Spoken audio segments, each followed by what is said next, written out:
एक दफ़ा हज़रत हकीम लुकमान ने अपने बेटे से कहा, चलो बेटा सफ़र का सामान बांधो।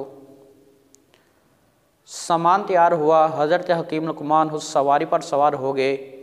बेटे से कहने लगे, चलो बेटा तुम पीछे पैदल आ जाओ। बेटा पीछे पीछे पैदल आ रहा था। थोड़ा सा सफ़र करते हैं आगे कुछ लोगों ने देखा, कहने लगे ये कैसा बाप है कि एक बेटे को अपने पीछे चला रहा है और खुद सवारी पर सवार है। आप नीचे उतरते हैं, अपने बेटे को ऊपर बिठा दिया और खुद पैदल चलना शुरू हो गए।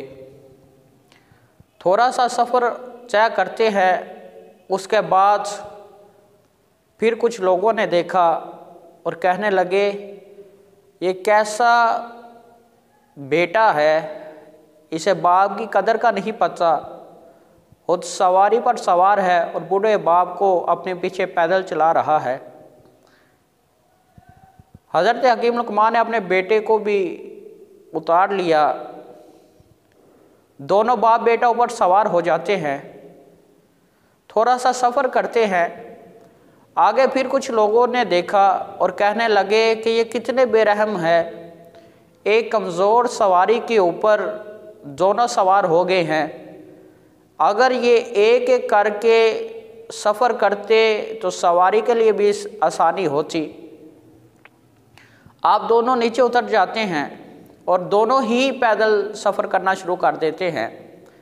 थोड़ा सा सफ़र किया तो फिर कुछ लोगों ने देखा और कहने लगे यार ये कैसे इंसान है, इनके पास सवारी है लेकिन फिर भी दोनों पैदल सफ़र कर रहे हैं।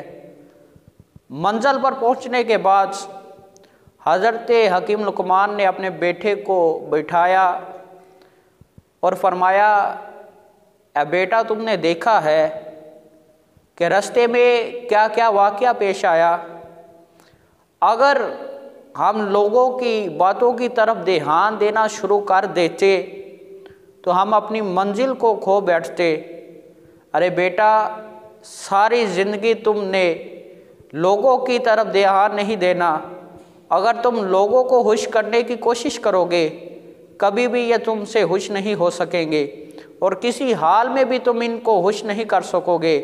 अगर तुमने खुश करना है तो अपने रब को खुश करना जो बहुत रहमान और रहीम है। अगर तुम उसकी तरफ एक कदम बढ़ाओगे वो तुम्हारी तरफ 10 कदम के साथ आएगा, और अगर तुम उसकी तरफ थोड़ी सी मोहब्बत का इजहार करोगे वो तुम्हें अपना मुकर्रब बंदा बना लेगा।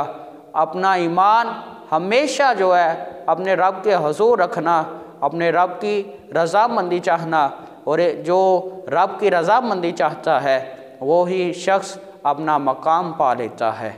तो दोस्तों इस हकायत से हज़रत हकीम लुकमान ने हमें ये फरमाया है कि आप हमेशा जब भी किसी मंजिल पर पहुंचना चाहते हो तो कभी लोगों की तरफ ना भटक जाना। अगर लोगों की बातों पर तवज्जो दोगे तो अपनी मंजिल का रास्ता भूल जाओगे और फिर यही लोग ना तुम्हें जीने देंगे ना तुम्हें मरने देंगे। हर तरह की मसाइल व मुश्किलात तुम्हारे लिए खड़ी करेंगे।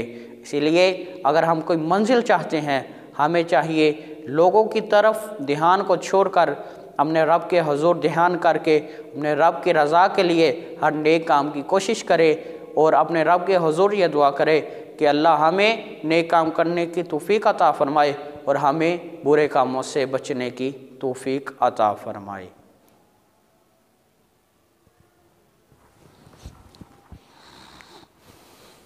ऐसा ही